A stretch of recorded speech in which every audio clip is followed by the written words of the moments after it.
Difference. It's called The Painted Path. Explore your world in color. Do you have a child to show an artistic talent? Or are you an art enthusiast looking to develop a new hobby or expand your creative skills? Then the Collins Art Summer Camp is perfect for you.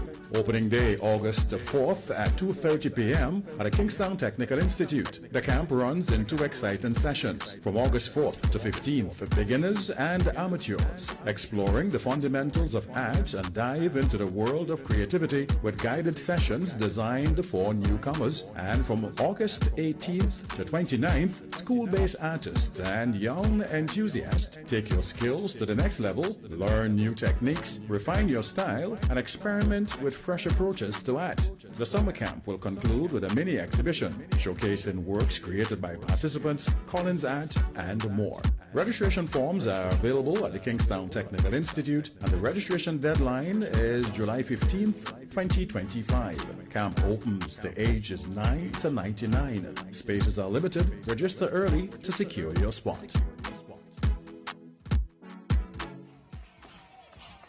Last year, she brought you Growing Up in Vincy and a collection of poems, Vincy Lifestyle. She told you about minivans, Commerceman, Kingstown and Carnival. In Growing Up Vincy, she took you down memory lane to playing games at school, riding in wooden buses, Saturday and Sunday chores, bathing and washing in the river. She even told you about zombie stories. This year, she brings you Uniquely Vincy, which details all our unique features. Tree, Madongo, whaling in Beckway, Conch Fest, and Dancing the Cake in Union Island. And Dr. Nicolette Springs books, Growing Up in Vincy, a collection of poems, Vincy Lifestyle, and Uniquely Vincy, are available at Games Book Center, Pauls Avenue, and Variety Service Center, Georgetown, St. Vincent and the Grenadines. Every Wednesday at 9:30 p.m. you will hear a old-time story by Gene Abbott on BayHillNews.net.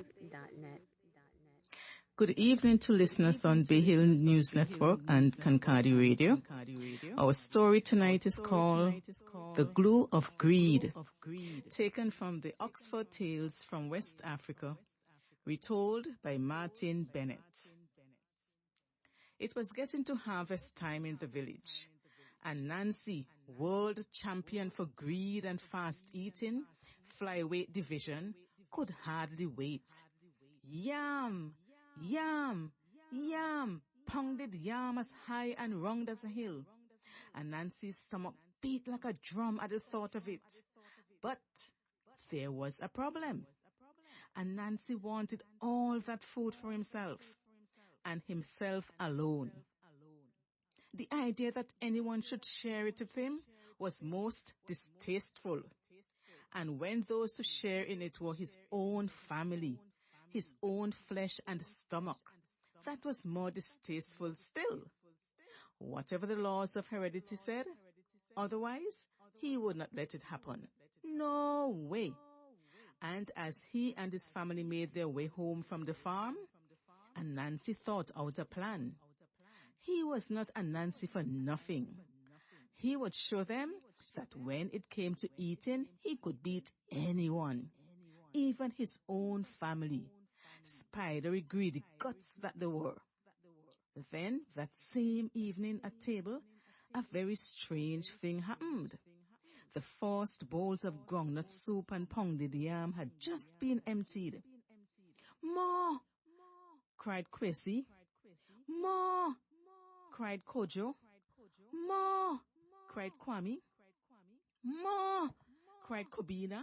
Last, but by no means least, completing the hungry chorus. "Haba! What terrible children!" scolded Mrs. Anansi, otherwise known as Anancia. "What terrible appetites! Like holes that get bigger and emptier with filling. Why, you would eat the table if I put sauce on it.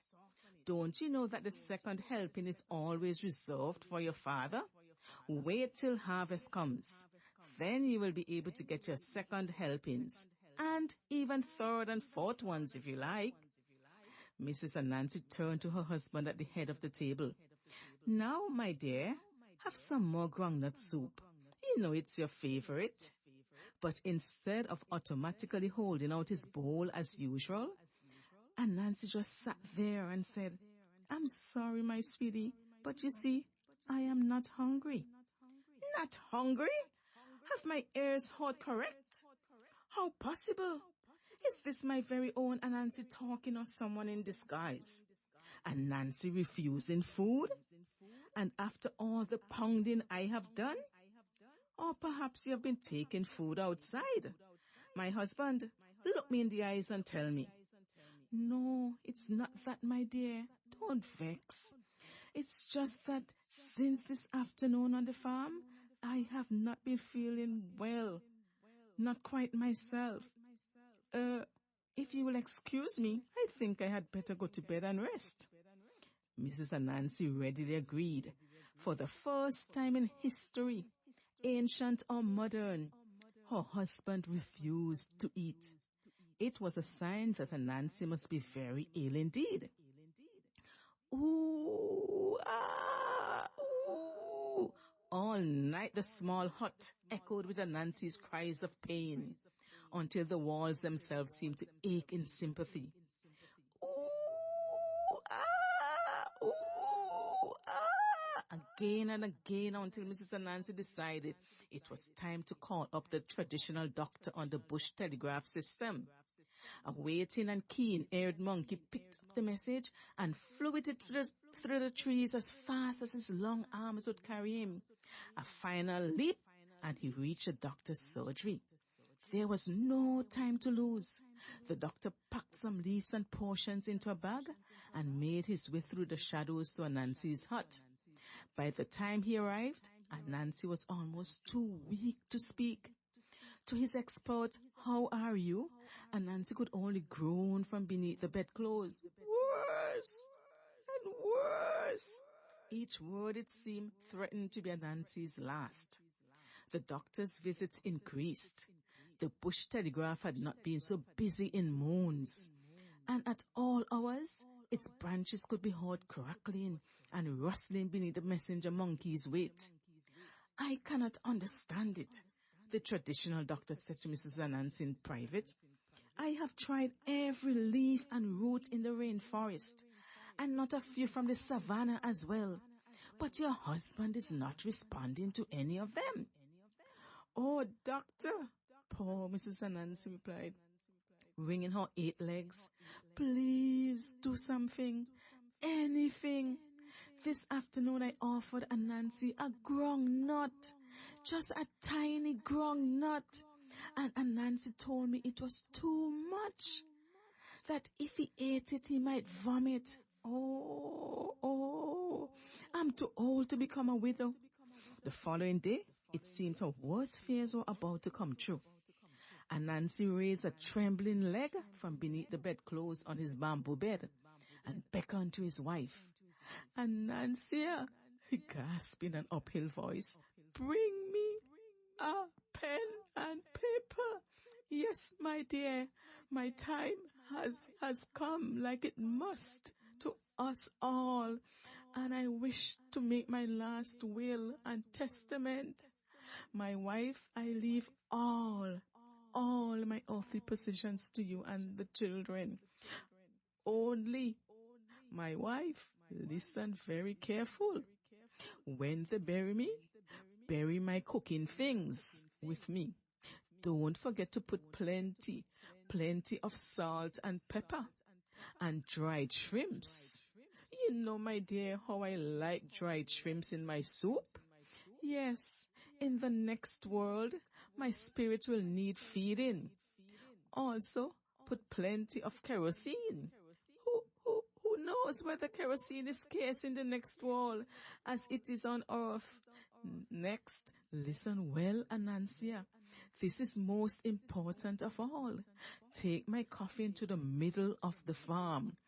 Bury me right in the middle, so my spirit can be near you and protect you. But I am too weak to... And with a last sigh, Anansi said no more. "Speak, Anansi, speak! My husband, speak!" But it seemed like Anansi was dead. The whole village mourned. Libations were poured, speeches and tributes were made in Anansi's honor. First by Tortoise, his international rivalry in trickery, then by the other animals. It was a sad occasion indeed. Even the laughing hyena was weeping. The elephant shed tears by the bucketful, and the dog howled and howled. There in the special circular-shaped coffin, Anansi's body rested in state. His 8 arms tucked neatly by his side, his mouth set in an unearthly smile. Perhaps he is dreaming about heavenly and never-ending mountains of fufu, Mr. Monkey thought to himself. Only he was too polite to say so.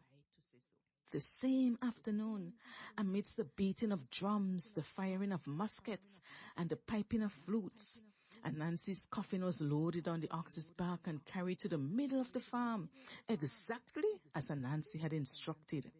A hole was dug, and the special circular-shaped coffin lowered into it with a rope.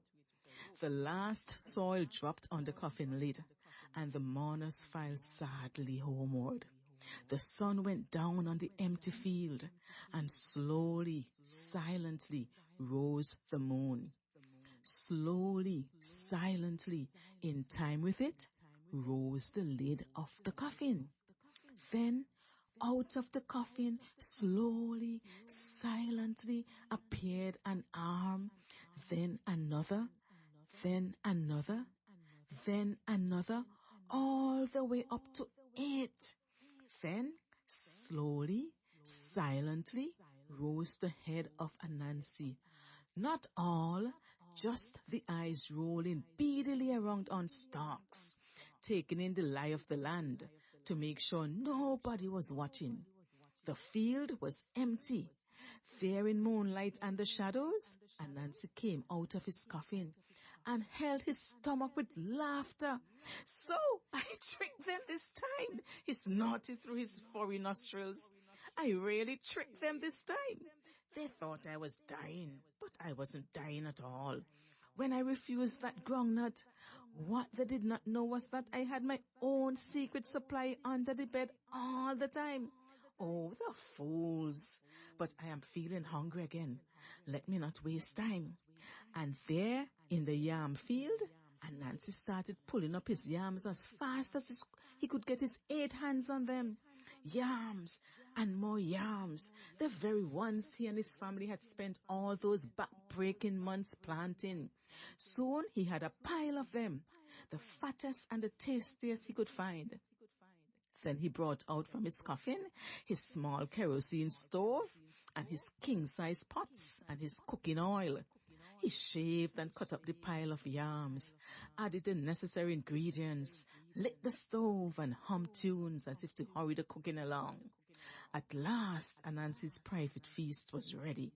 Himself as host, chief honorable guest, and other invitees combined.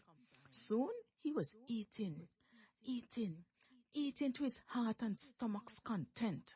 Several pots of food later, he had finished. Anansi lowered himself back into his coffin, skillfully scraped soil on top, and in no time was sleeping off the after effects of his massive meal.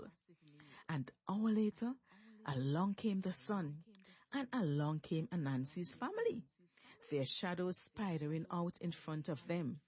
The field was just as they had left it. Or almost. Things are not always what they seem on the surface. Imagine their surprise when they dug a foot or 2 below the soil and found half of their harvest missing. Had they got the field wrong? But no. One memory might be wrong, but not 5 memories together, and all in exactly the same way.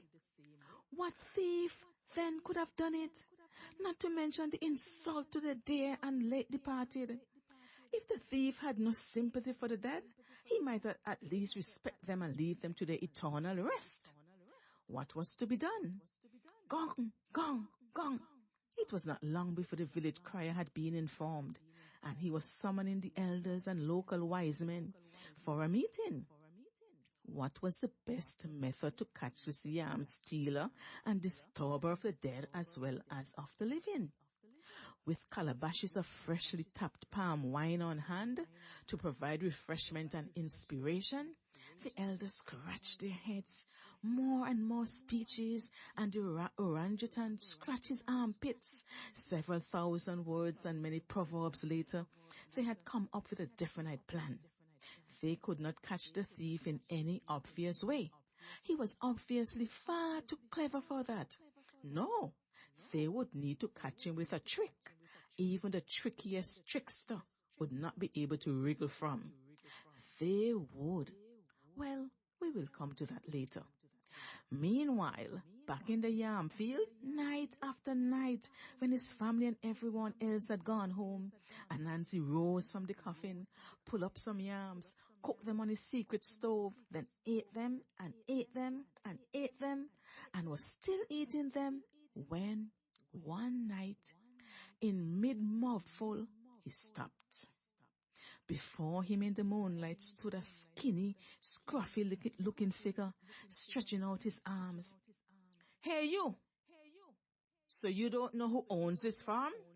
Go away, you rogue! You hear?" shouted Anansi as bravely as he could manage. But the figure did nothing, just stood and stood and stood there like a towering dummy. "Aha! So you don't know Anansi? Kweku Anansi? World champion for greed and fast eating? Or perhaps you're deaf? Whoever you are, I said get out from this my farm, or I will make trouble. I am telling you." Still, the weird figure just stood there, and stood there, and stood there. This was too much for Anansi. "So you are dumb as well as deaf, are you? We will see about that. If you won't respect the living, at least you might learn some respect for the dead. So you don't know, I have just risen from the grave. You don't know that I am a ghost.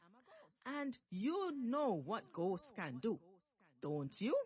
Or do you want me to give a demonstration of my supernatural powers? I am warning you." All right, Mr. Man or whatever, whoever you are.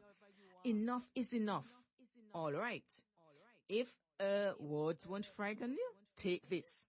And there in the moonlight, Anansi gave the figure a definitely unsupernatural slap, as mighty as the mighty Igor himself.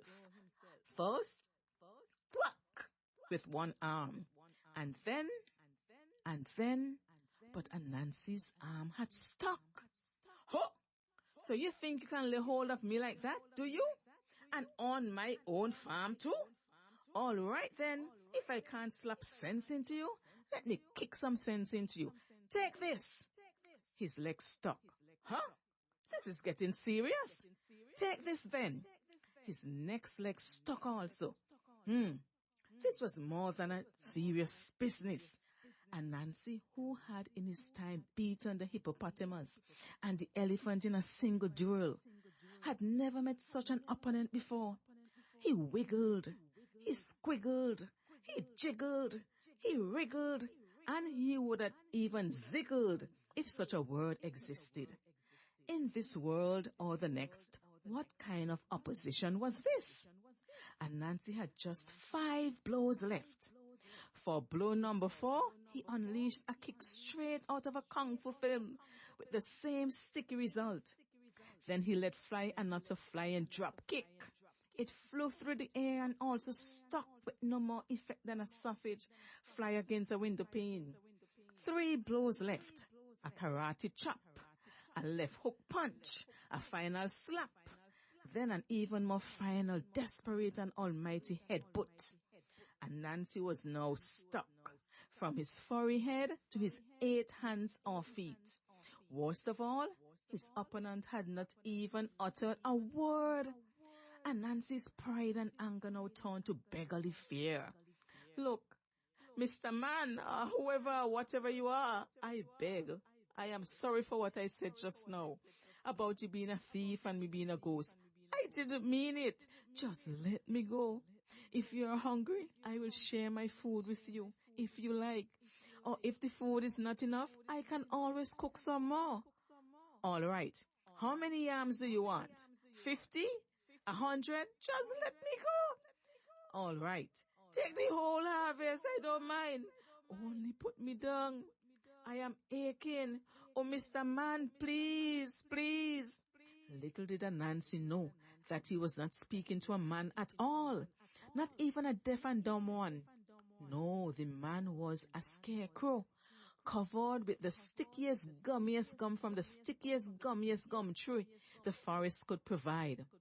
However much Anansi begged or shouted, it did not listen, but just kept on holding Anansi, till along came the sun, big and red, at the end of the field.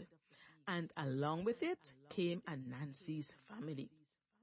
If Anansi's death had been a shock, if the disappearance of their yam harvest had been another, then here was a shocking guest shock of all. There was their dear and late departed, risen from the dead and dangling in mid-air. If Anansi were really a returning ancestor or spirit, certainly no ancestor had returned to earth in such a form. Or so soon? Was it really possible to reach heaven so quickly? Or the other place? The disgrace of it all. Before anyone dared to bring Anansi down from his peculiar sticking place, he was forced, painfully, shamefully, to confess everything. From his eating half the yam harvest, right down to his refusing that single ground nut, because he had a whole store of them under his bed. All the time. No wonder the traditional doctor had rustled and shuffled his leaves in vain. Poor Anansi, how small he felt. Somebody brought a pot of boiling water, and limb by limb he was unstuck and brought back down to earth. As punishment, all Anansi's cooking implements were confiscated indefinitely until the next yam harvest. Anansi refused to cook anything for him but bread and water. And of course, she did not forget this time to check under Anansi's bed for any hidden supplies of groundnuts. All right. If you refuse to cook for me, Anansi threatened, I will go and marry a second wife who will. Just you wait and see. But then Anansi had become so infamous, no female would have him, not even Mrs. Mantis, who had eaten up 20 husbands already and was hungrily awaiting another one. What was left but for Anansi to go back home for his evening bread and water? And that is why, kind listeners, when you see a spider hiding so tinily in the corner of your house, it is only Anansi. Still, after all these years, he has not forgotten his lesson. The end, and good night until our... Every Wednesday at 9:30 p.m. you will hear a old time story by Gene Abbott on BayHillNews.net. The National Council Association UK, in collaboration with the National Council Association UK, of the High Commissioner, presents Cricket Rama 2025 takes place on Sunday, the 17th of August in High Wycombe at the Cricket Club, London Road, High Wycombe, HP11 1DE. Tickets, adults £15, children over the age of 12 £8, £20 at the door. Tickets available from Eventbrite at Cricket Rama 25. All starts from 11 a.m. till 7 p.m. 2020 Cricket Match. Barbados X1 versus St. Vincent and the Grenadines. X1 entertainment by Dynamite plus Vergage and DJ Rocky Bar. Caribbean drinks and food will be on sale. Games for kids. For ticket information, contact Marian and 077 402 62742. Deanna 07957 234405. For Coventry, contact Paul on 07909 532027. Oxford, Catherine on 0739 6755416. London East 07961 359 069. London West 07931 37908. For more information and stars, please contact NCBA UKBA JANS at gmail.com. Supporting charity in SVG Belfongo. Dojo